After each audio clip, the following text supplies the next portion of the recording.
Hello and welcome to Hair in the Hawthorn. My name's Kate Ray and I'm your host.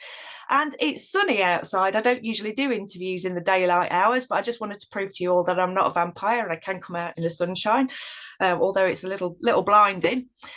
We have today sat on the virtual couch a lovely guest who I'm really intrigued to talk to in a bit more depth. I do know of her work, and just chatting to her beforehand, there is a plethora that I didn't know about that I really want to sort of depth dive into.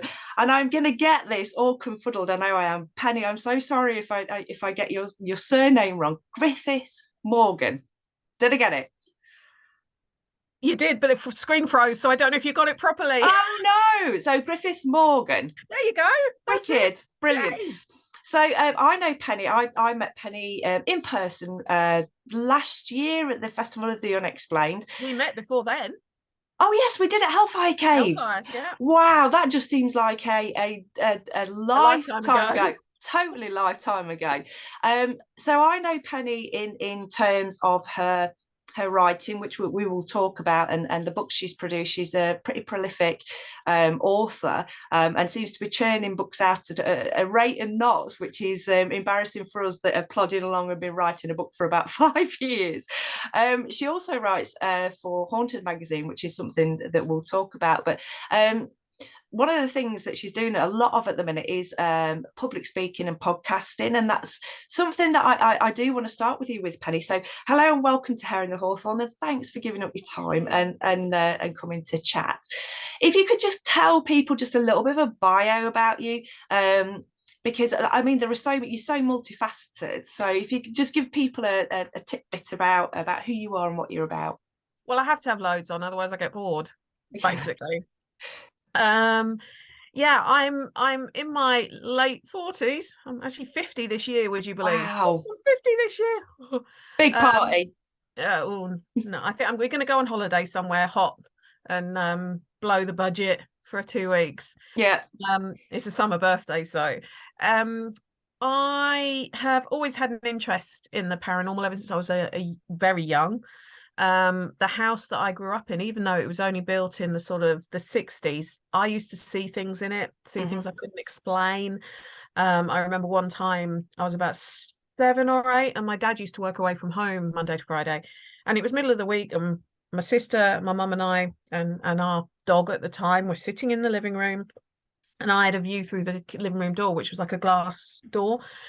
And I thought I heard a car, and I saw a shadow of a figure walk past the door. Now, I was the only one who could see it from where we were sitting, being a kid, thinking, oh, Daddy's come home early. I go racing out and there's no one there. And that happened more than once. Even my mum will now admit she's heard footsteps on the landing before. Yeah, I mean, things like that. So I've always thought, well, there's something out there that we don't understand yet. Then the big experience came. I must have been, I always forget how old I was, but 9 or 10. I was out with my little sister. We were walking our dog in the village where I grew up, middle of nowhere, and there was this old barn. I don't know if you did this as a kid, but as kids we used to scare each other like scary buildings where the local witch, and you had to go past it really fast or she'd get you, sort of thing. And this barn, it was very dark wood, quite sort of decrepit, and we were daring each other to look through the gaps in the door, as you do as kids. And I remember my sister and I were looking through these holes, and we saw this light dancing around, and the only thing I can compare it to is Tinkerbell from Peter Pan, because it was that kind of thing. It was that bright.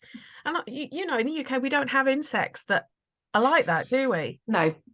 And also, I know someone might say, "Oh, it was just dust. It was caught by." There was no sunlight going in, because there was no like beam of light. It was this, but this bright thing was like darting around, like not following what I would call wind patterns or air patterns, and it flew up to where we were looking through the door, hovered in front of our faces, and just flew off. And I remember my sister and I just standing there, completely like dumbfounded, for like we were kind of hypnotized. It was the only way I can describe it. And we never really spoke about it because neither of us understood what was going on. But I always remembered it. And it was kind of one of those sort of, my sister died when she was 19, but up until then, occasionally I would say, do you remember that day? And she, yep. And she didn't like talking about it because it freaked her out. So it wasn't, I didn't imagine it. Interesting is that barn's been converted into a holiday let. I'd love to go and stay there, actually. I said that to my parents. I might hire it just to see if anything is going on there, because I know it would have been the barn that would have been next to the blacksmiths in the olden days. So sort of things like that kind of always made me interested. I probably developed a love of history when I was about 13 or 14. Had an amazing teacher, Mr. Hancock, Phil Hancock.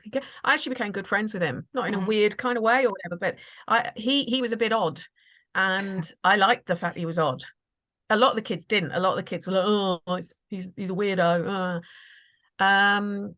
But one of my weirdest ever, and this was what actually made my dad sort of start, who was an engineer, he's a mechanical engineer, start to think there's something in it, was Phil died. He died quite suddenly in his early 40s, heart attack on the rugby pitch. Just completely unexpected. And I must have been 20, 21 at that point. And I was really sad because he had been one of my favorite teachers. And I went to his funeral, and it was a hot summer day. We're in this old church. I'm not religious, but we're in the old church in Heatherset in Norfolk. I've my car keys, and you know how thick a car key is. Yeah. And we're talking 25 years ago car keys as well, so pretty chunky things. It was on top of my bag, and my bag was on the floor. It wasn't by any pipes. I mean, it's summer, so there's no heating on in the church. It's not hit against any stone, anything. And there's a reason I'm giving you all this information. Yeah. And it couldn't have been knelt on, because I put it away from those, I can't think what they call them, you know, the cushions you have to nail on. Yeah. And 2 days beforehand, my then boyfriend had managed to break the other car key, so I only had one. It's important to the story. Anyway, had the funeral, obviously very sad. He was a young guy. Church was packed. Saw some of my old teachers, and it was kind of bittersweet to see them. But I paid my respects to Phil, because again, he I don't think I'd be doing what I do now if it wasn't for him. And I've told him that. I said, I don't know if he can hear me, but I have told him that. Anyway, I went to get my keys out of my bag to drive home to the other side of Norwich, and my car key had been twisted and bent over. Wow. Now, I couldn't have done that. This is why I said there was not leaning on anything. There was nothing hot. I mean, this is before the days of mobile phones, so it couldn't even be a mobile phone heating up next to it. Fortunately, the church was 1.5 miles away from where my parents then lived. So, and I had some change for a phone box back in the day when we had to use phone boxes, which anyone under the age of 40 is probably going, a what? Phoned, my sister was there. And I was like, you've got to come and get me, because I need to get another key cut so I can take my car. So we go flying off into Norwich at a rate of knots in her little mini metro. One of the funniest experiences I've ever had, because she was trying to drive really fast to get us to the key cutter before the shop shut at 5:30. It was hilarious. And the key cutter, oh, yes, how did you do this? And I went, I don't know. And he went, I'm struggling to straighten it. And he had all the tools and the vise and everything. And he was like, what did you do to I don't know. I drove the car to the church, 2 hours. That's happened. I don't know what it was. Anyway, my dad then decided to get loads of old car keys to try and do it with what I would have had available, and he couldn't do it. No. Even he was like, oh, it must have been like that before. Dad, it wasn't like that before I got there. I drove the car there. And because I didn't have a spare key, I had to get a new one cut. And in the end, I think the guy had to snap it, twist it, and then try and form it from two snapped. Anyway, I've always wondered if it was the teacher, either A, he didn't want me to drive anywhere because something was going to happen, or B, he knew that sort of 12 months later I was going to lose my sister, and he wanted me to have that time, that memory of her just killing ourselves laughing, because she is driving like a lunatic rally driver to try and get us across Norwich in time. So that so that, and it was things like that. So I probably, when I got into my mid-20s, I decided I should be sensible. Covered up the tattoos, had a normal haircut, stopped wearing all black, all that stuff. But then in my mid-30s, I started to think, why am I doing this? Why am I being someone I'm not? And I started to sort of talk about it again. And then I had my second son when I was 40, and he was night feeds. When you're doing night feeds, I'd sit downstairs and watch television because he took so long, and it'd be like just sit there sort of watching. And I stumbled across this program, and there was these American guys, and I couldn't really understand what they were saying, but it looked like fun, and they were good-looking guys. Transpires it was the Wraith Chasers. It was Ghost Asylum. And I started recording it so I could watch it at other times. And it was like, oh, they do ghost hunting with gadgets. Oh, that's cool. And I mentioned it to my husband. He goes, well, why don't you look into it then? And that's how it started. And it's sort of been on an upward trajectory since then. It is. It's amazing how when you start these things and put it out into the universe, that you especially within the paranormal, or the supernatural or high strangeness, you put it out there. And I've heard this story from many people. It just starts with that tiny seed, and it kind of blooms on its own, doesn't it? And I mean, you went on to meet the Wraith Chasers, didn't you? I don't know whether you met them before the festival. Not met them. I'd interviewed them a couple of times, and I actually jokingly said when I started Haunted Histories back in, I can't think when I started it now, is it 2016 or 2017? Someone said, who would one of your ideal guests be? And I went, Chris from the Wraith Chasers. Ha, ha, ha. Yeah. And then, because I got friendly with a great lady called Gina Passanti, who's in Girls in the Dark. And her and I became friends, and she was very good friends with Chris back then. They're actually together, but she's very good friends with Chris back then. And she was saying, who else would you like to get on? And I said, oh, I'd love to get Chris on. I wouldn't ask someone, can you put in a word in for me? Because I think that's a bit, and if someone offers, I'm not going to say no. And she said, don't worry, I'll have a word with them. I'll get him on the show for you. And it kind of went from there. It kind of came full circle then, didn't it, from watching that program? And it's always very strange, isn't it, when you watch the program and then meet the people. And I mean, I spoke in quite some length to the I'm terrible with names, the younger lad, Brannan. Yes. Chris's brother. Yeah, and he was so sweet. There was such sweet guys, nothing was a problem. They were just really, really relaxed. Well, Brannan's autistic. Brannan's on the spectrum. Yeah. And so's my youngest son, who's 9. So Chris had actually told Brannan, Penny's got a son who's on. And so I think it was on the Thursday night before the guests were there, Brannan and I were sitting talking about this, and he was so helpful, like telling me it from an adult person on the spectrum's perspective. And also saying, yeah, you're doing great. And he was like, if you want to talk to my mum about it, just let me know. And it was so unaffected and so genuine. I mean, I think Chris and Mike just wanted to get hammered, but Brannan didn't. I mean, Brannan came on my Bosworth history tour on the Friday, and honestly, the questions he was asking, he had obviously swatted. He admitted he'd swatted up on it on the aeroplane ride over, and I was like, I can tell you're on the spectrum because your recollection of the facts. Even I was having to go, did they do that? Yeah. But yeah, he was so sweet. He was such a nice guy, and I really do. It was very strange meeting these guys in person who I'd sort of, and I've always told them they were the reason I've done this. It's their fault.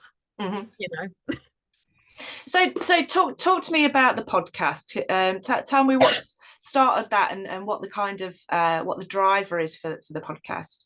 Okay, well, the podcast is Haunted Histories. It used to be a little bit more prolific than it is now, but I've got so many other things going. I can't do it at the rate I did it back in the early days.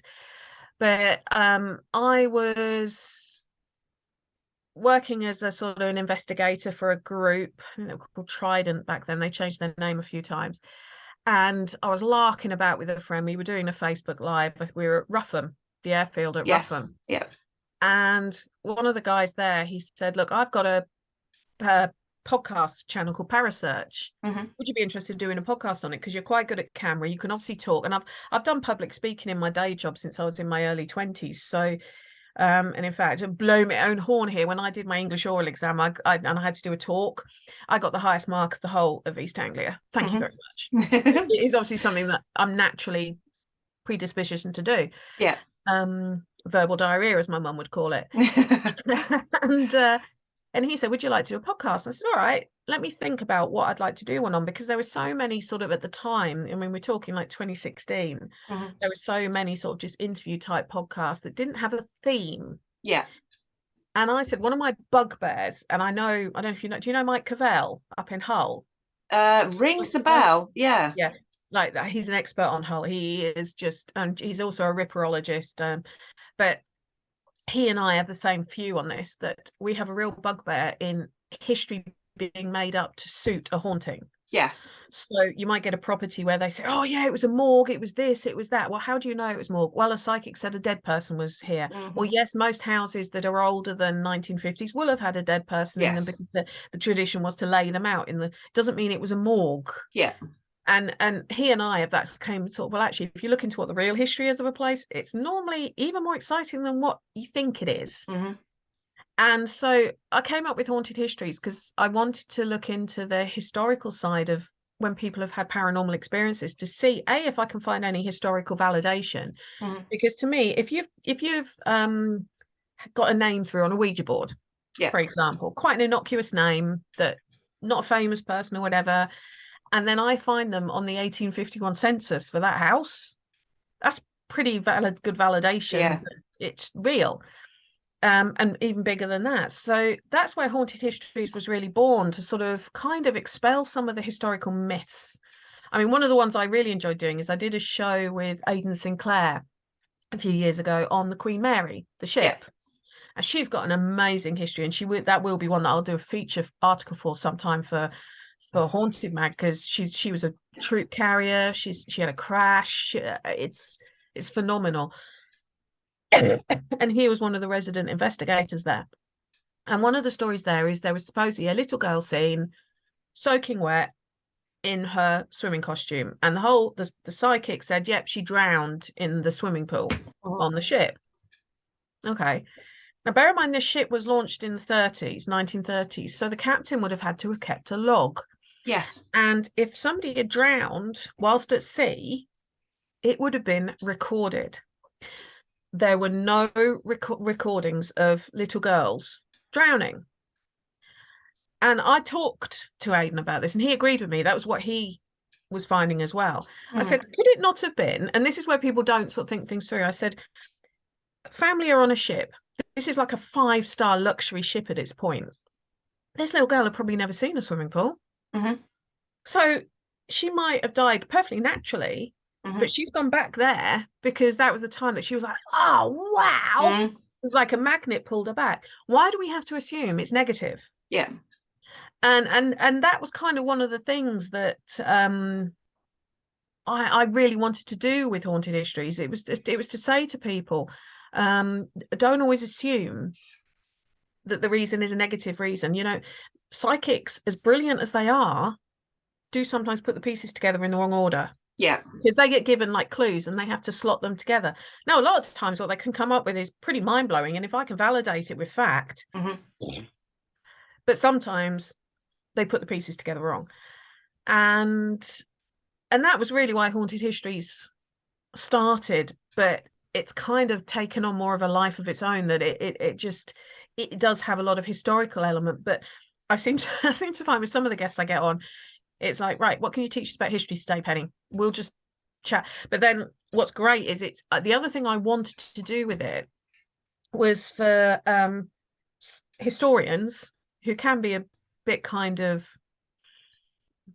blinkered, to see that people who look into the paranormal aren't all woo-hoo, you know, we're not all completely crazy, and we don't think like is a ghost trying to communicate with us. But also for people who are into the paranormal, who when they say history's boring, is to show them, well, actually, no, it's not. It's the way you were taught it, you found it boring, and to mix the two. And that started to happen. I mean, I've had what I would call proper historians on my show. I have been on history podcasts talking about how I use history in my field. I've done talks to historical societies about how I use history in the paranormal field. So it is kind of starting for the two to realize, actually, we can work together without it being a big joke. I think that's the other reason I do it.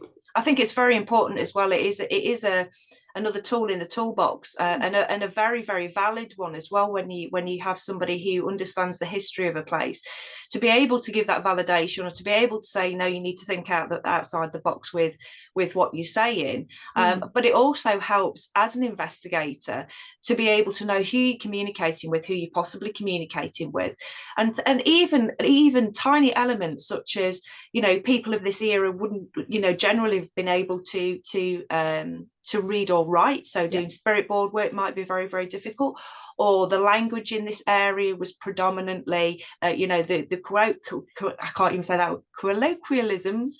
That's the one of a particular area, maybe coming through on things like EVPs that we wouldn't understand in today's language. And I do think it is very, very important. It's not just an added bonus to have history, and to have somebody who understands the history. It is very, very important when you're doing serious research into a property or a building.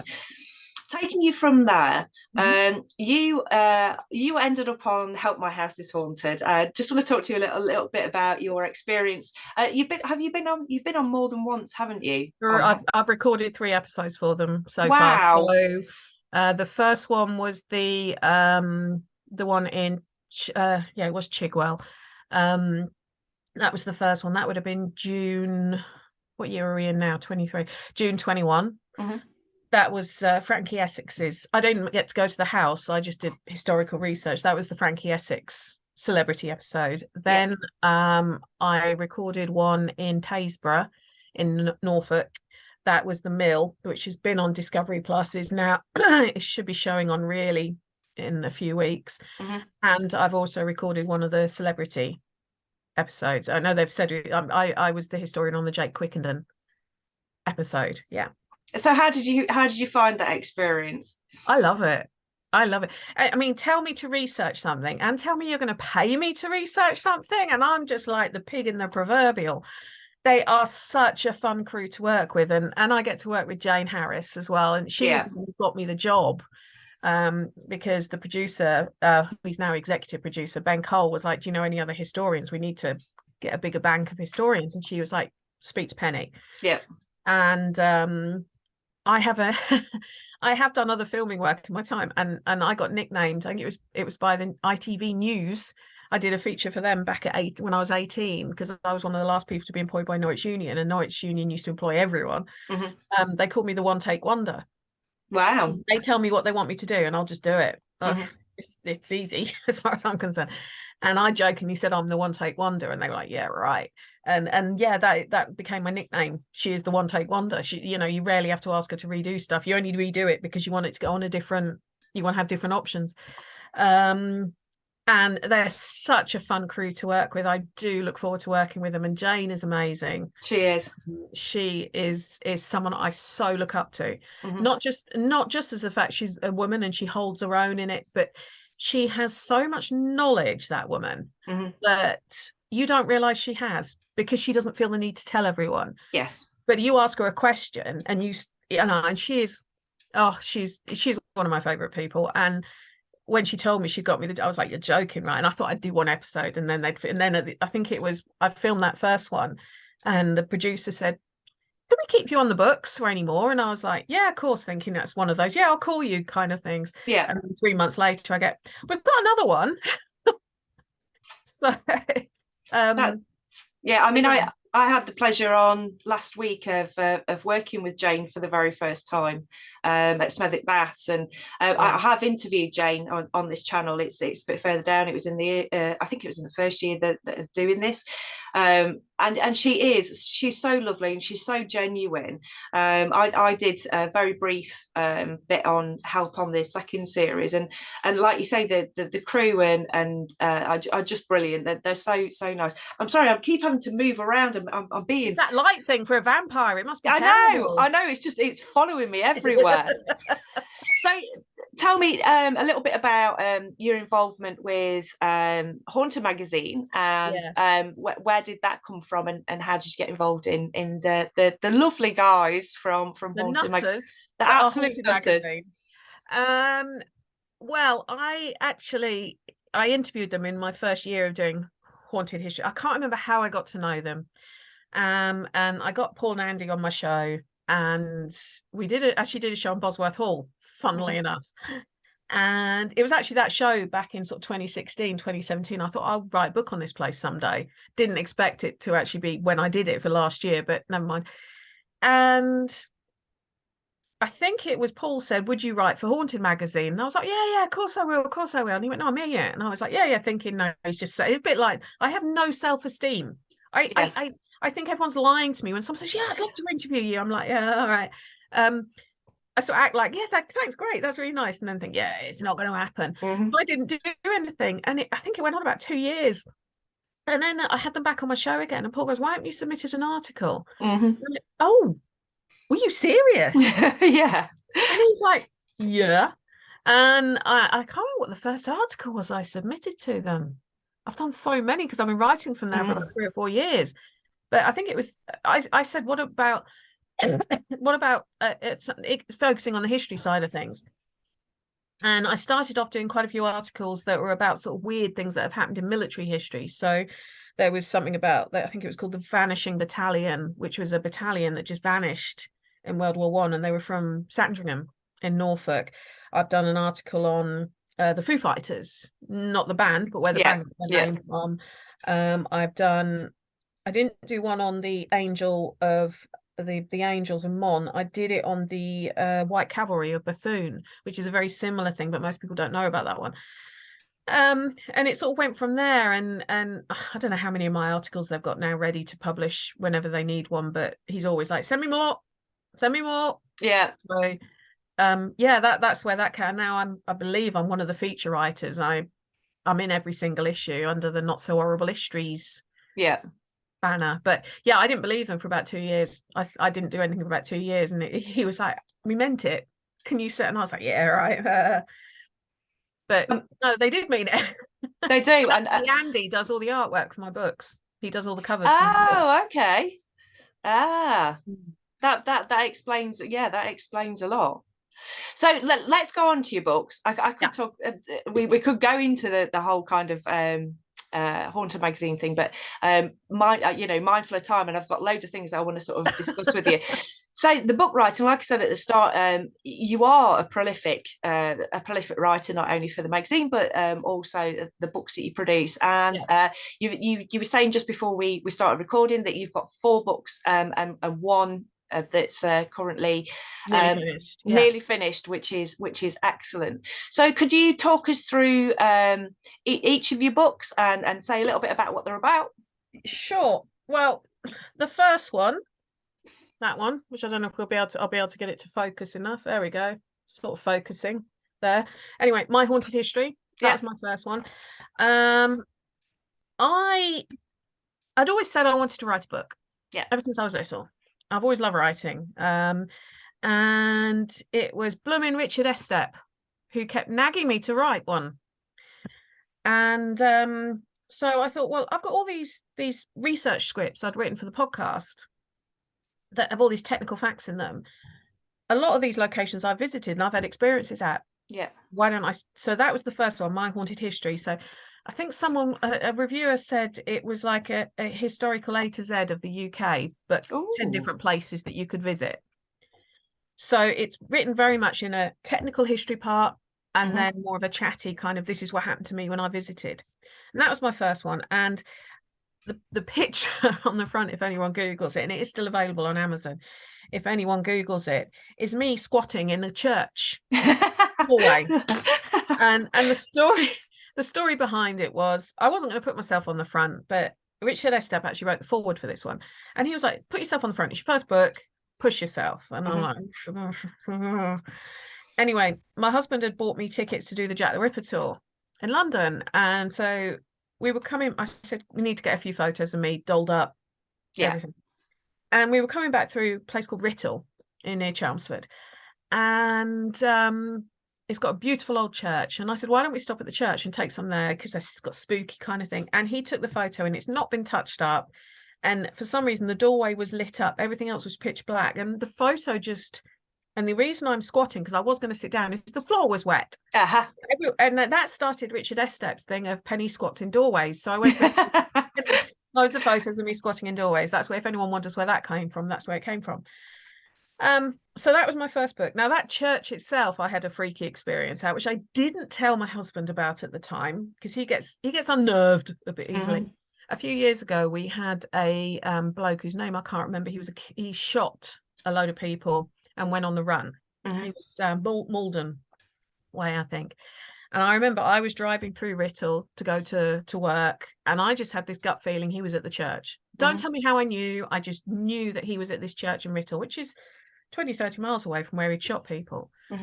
And that night, yes, his body was found at the church, shot himself over the grave of his mum, who was buried in the churchyard. Now, I didn't tell my husband this until we'd been to the church and done the photo.